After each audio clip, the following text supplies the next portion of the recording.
कक्षा 11 के सभी छात्र छात्राएं, विषय हिंदी, काव्य का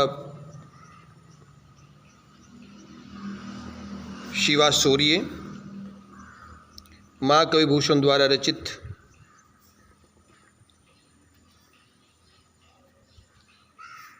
महाकवि भूषण जी रीतिकाल के रीतिबंध काव्यधारा के प्रसिद्ध कवि माने जाते हैं। रीतिकाल की 3 काव्यधाराएं हैं, रीतिबंध काव्यधारा, रीतिमुक्त काव्यधारा और रीतिसिद्ध काव्यधारा। काव्य में उत्तर मध्यकाल को रीतिकाल के नाम से जाना गया है। रीतिबंध काव्यधारा के कवि माने गए केशवदास, चिंतामणि, मतीराम और महाकवि भूषण। रीतिसिद्ध काव्यधारा के कवि माने गए हैं बिहारीलाल और देवदत्त। रीति मुक्त काव्यधारा के कवि हैं घानानंद, मोहम्मद आलम, श्री ठाकुर, श्री बोधा जी। आज आपके सामने वर्णन किया गया महाकवि भूषण का। महाकवि भूषण जी रीतिकाल के रीतिबंध काव्यधारा के प्रसिद्ध कवि हैं। इन्होंने लिखा है शिवा सूर्य। पहला पैरा दिया है, साजी चतुरंग सेन अंग में उमंगधारी सरजा शिवाजी जंग जितन चलत है। भूषण बनत नाद बिहरन नगारन की नदी नद मद गेबन रलत है। हेल फेल गेल भेल खलक में गेल गेल गजन की ठेल फेल सेल उलसत है। तारा सो तरणी धूरी धारा में लगत जीमी थारा पर पारा पारा वारियों हलत है। प्रस्तुत पद्यांश हमारी पाठ्य पुस्तक काव्यांजलि से रीतिकाल के रीतिबंध काव्यधारा के प्रसिद्ध कवि महाकवि भूषण द्वारा रचित शिवा सूर्य से लिया गया है। इस पद्यांश में कवि ने उस समय का वर्णन किया है जब शिवाजी जी की चतुरंगी सेना युद्ध के लिए प्रस्थान कर रही है। कवि कहते कि महाराज शिवाजी, जिनकी उपाधि सरजा है, अपनी चतुरंगी सेना 4 रूपों में, रथों पर, हाथियों पर, घोड़ों पर और पैदल को अच्छी तरह सजाकर तैयार करके मन में अत्यधिक उत्साह धारण करके युद्ध जीतने के लिए प्रस्थान कर रहे हैं।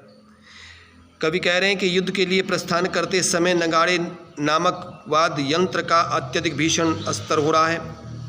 मदस्थ हाथियों की कनपट्टी से बहने वाला मद इतनी अधिक निकल रहा है कि वह नदी नालों में जा मिलता है।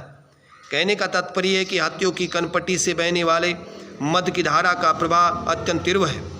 सेना के जमघट के उत्पन्न कोलाहल इतना तीव्र है कि वह फैल कर संसार की गली गली में खलबली मचा रहा है। ऐसा कोई भी स्थान बचा हुआ नहीं है जहां शिवाजी की विशाल सेना के कोलाहल की आवाज़ नहीं पहुंची है। हाथियों की भरी भीड़ उनके आसपास धक्का मुक्की करने से पहाड़ उखड़ जाते हैं। तारा सो तरणी धुरीधारा में लगत जिमी थारा पर पारा पारा वारियों लत है। सेना के चलने से जो धूल उड़ती है उसकी विशाल विपुल राशि में सूर्य तारा जैसा मंद और छोटा दिखाई देने लगता है और सेना के बाहर से पृथ्वी के कांप उठने से समुद्र थाल पर रखे पारे के समान हिलने लगता है। कवि ने शिवाजी जी की सेना का उत्साहजनक एवं औजपूर्ण भाव का चित्रण किया है। प्रस्तुत पद्यांश में साहित्यिक ब्रजभाषा दी गई है, वीर रस दिया गया है, मुक्तक काव्य शैली दी गई है, कवित छंद दिया गया है, उपमा, अतिशोक्ति और अनुप्रास अलंकार का प्रयोग किया गया है, गुण औज है, सब शक्ति व्यंजना दी गई है। अगला पैरा, बाने फहराने घराने घटा गजन के नाही ठहराने राव राने। देश देश के नग फहराने ग्राम नगर पाराने। सुनी बाजत निशाने शिवराजू नरेश के हाथिन के हौदो खसाने। कुंभ को जन कुंजर के भोन को भगान बजाने। अली छूटे लटकेश के दल के दारान के कमट करारे फूटे। केरा से पात बिहराने फन शेष के। प्रस्तुत पद्यांश हमारी पाठ्य पुस्तक काव्यांजलि से रीतिकाल के रीतिबंध काव्यधारा के प्रसिद्ध कवि महाकवि भूषण द्वारा रचित शिवा सूर्य से लिया गया है। प्रस्तुत पद्यांश में शिवाजी के गंभीर भाव का वर्णन करते हुए कहा गया है कि उनकी सेना के सामने बड़े बड़े प्रभावशाली राजाओं की सेना भी टिक नहीं पाती है। बाने फहराने घाराने घाटा गजन के नहीं ठहराने राव राने देश देश के। कवि भूषण कहते हैं कि वीर शिवाजी के झंडे फहराने लगे और हाथियों के गले में पड़े हुए घंटे बजने लगे। वीर शिवाजी के प्रताप को देखकर ही विभिन्न देशों के शासककर्ता राव और राणा भयभीत हो गए। उनके सामने टिकने में स्वयं भी असमर्थ महसूस करने लगे, इसलिए वे अपनी रक्षा उपाय करने लगे। शिवाजी की सेना के प्रस्थान के भेग से पहाड़ टूट गए और आसपास के गांव में रहने वाले मनुष्य यह कहकर भागने लगे कि शिवाजी के नगाड़े बज रहे हैं। कहने का तात्पर्य यह है कि शिवाजी का प्रताप इतना अधिक फैला हुआ है कि उनके नगाड़े सुनकर ही लोग भयभीत होने लगते हैं।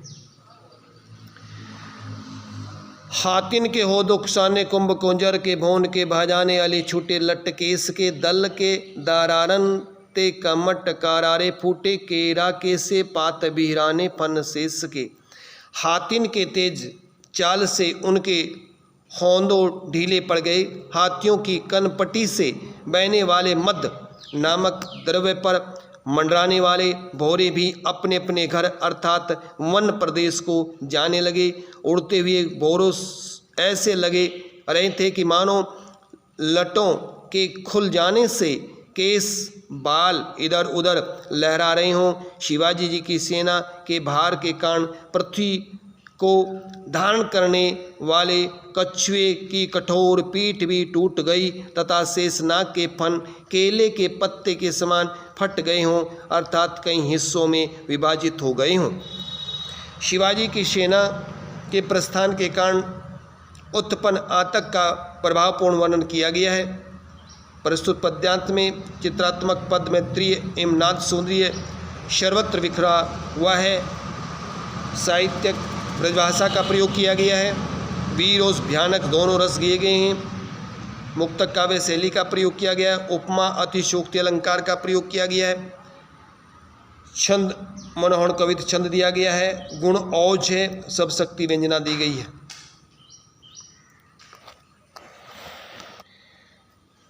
छुटत कमान बान बंदुकर कोक बान मुस्किन होत मुरझानी की ओट में ताई समय शिवराज हुक्म ते हल्ला कियो दाव बांधी देसन पे वीरन के जोट में भूषण बनत तेरी हिम्मत कहाँ लो कहो कीमती यह लागी है जाकी भट्ट जोट में ताओ दे दे मुछन कंगारू पे पाँव दे दे घाव दे दे हरी मुख कूदी पारे कोट में। प्रस्तुत पद्यांश हमारी पाठ्य पुस्तक काव्यांजलि से रीतिकाल के रीतिबंध काव्यधारा के प्रसिद्ध कवि महाकवि भूषण द्वारा रचित शिवा सूर्य से लिया गया है। प्रस्तुत पद्यांश में कवि ने महाराज शिवाजी जी के शत्रु के साथ हुए युद्ध का औजपूर्ण वर्णन किया है। कवि कह रहे हैं कि शिवाजी की सेना पर शत्रु की सेना की ओर से भयंकर धनुष बाण बंदूकों और कोक बाण नामक प्रचंड शब्द वाले बाणों के लगातार प्रहार किया जा रहा है, जिससे शिवाजी की सेना को मोर्चों की ओट में भी अपनी रक्षा करना मुश्किल हो रहा है। ऐसे भयंकर समय में महाराज शिवाजी ने अपनी सेना में से शत्रु से मुकाबला करने के लिए चुने हुए वीरों को लेकर ललकारते हुए शत्रु पर आक्रमण करने का आदेश दिया है। भूषण कवि शिवाजी जी की वीरता का प्रशंसा करते हुए कह रहे हैं कि महावीर शिवाजी तुम्हारे दुर्दम्य साहस का कहाँ तक वर्णन करूं, जिसके वीरों के समूह में कीमत की कोई सीमा नहीं है। अर्थात शिवाजी के शौर्य का महत्व वीरों के समाज में बहुत अधिक सम्माननीय है। इसका वर्णन शब्दों में नहीं किया जा सकता है। कवि कह रहे हैं कि तुम्हारी सेना की वीर अपने अंदर जोश उत्पन्न करने के लिए अपनी मूँछों पर ताव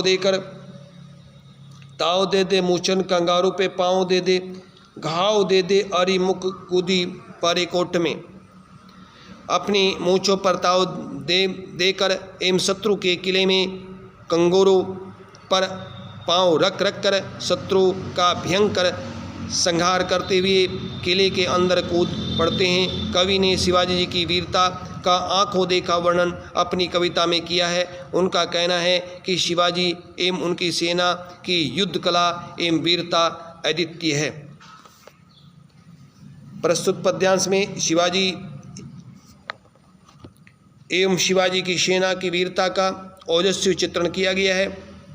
ब्रजभाषा का प्रयोग किया गया है, वीर रस दिया हुआ है, मुक्तक काव्य शैली है, कवित्व छंद दिया गया है, अनुप्रास अतिशोक्ति अलंकार का प्रयोग किया गया है, ओज गुण दिया हुआ है। प्रस्तुत पद्यांश में व्यंजन सब शक्ति दी गई है।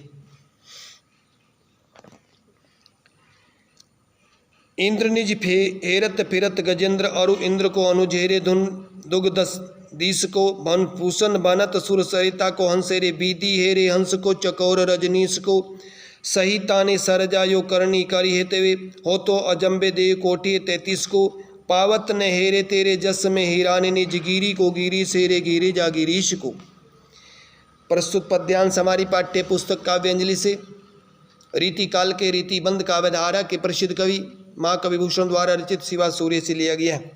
प्रस्तुत पद्यांश में वीर शिवाजी जी के यश का सौंदर्य सजीव एवं मनोहारी चित्रण किया गया है। शिवाजी के उज्ज्वल यश, उनके अनेक चीज़ें खो गई हैं। कवि ने प्रस्तुत पद्यांश में वर्णन किया है। इंद्र निज हेरत फिरत गजेंद्र इंद्र को अनुजेरे दुग दन दीस को। कवि भूषण कहते हैं कि इंद्र अपने ऐरावत हाथी को खोजने के लिए फिर रहे हैं और विष्णु भगवान क्षीर सागर में खोज रहे हैं। कवि कहते हैं कि हंस भूषण भानत सुर सरिता को हंसेरे बीदी हेरे हंस को चकोर रजनीश को। हंस मानसरोवर को खोज रहे हैं तथा ब्रह्मा जी अपने मान हंस के चकोर चंद्रमा को खोज रहे हैं। सह तने सरजा यो करनी करी हेते वे होते में अजय बेदेव कोटि 33 को। हे शाह जी के पुत्र शिवाजी, आपने इस प्रकार कार्य किया कि जिनको देखकर 33 करोड़ देवताओं को भी आश्चर्य हो रहा है। सभी आपके यश में खोए हुए अपने अपनी वस्तुओं को खोज रहे हैं। पाहन ने होरे तेरे जस में हिराने निज गिरी को गिरी सहेरे गिरी जा गिरीश को। वस्तुओं की खोज रहे हैं शंकर भगवान और बर्फ में ढके कैलाश पर्वत को खोज रहे हैं, तो माता पार्वती जी स्वयं शंकर भगवान को खोज रही है। प्रस्तुत पद्यांश में यश का रंग सफ़ेद माना जाता है, अतः कवि भूषण ने शिवाजी के उज्ज्वल एवं सफेद यश अनेक चीज़ों का सम्मानित कर दिया है। प्रस्तुत पद्यांश में ब्रजभाषा दी गई है, अद्भुत रस दिया गया है, मुक्तक काव्य शैली है, कवित्व छंद दिया गया है, अतिशोक्ति एवं अनुप्रास अलंकार का प्रयोग किया है, ओज गुण दिया है और सब शक्ति लक्षणा दी गई है। सभी छात्र एक एक पैरे की सह प्रसंग व्याख्या अपनी ओपी में लिखेंगे और महाकवि भूषण जी का जीवन परिचय भी लिखें।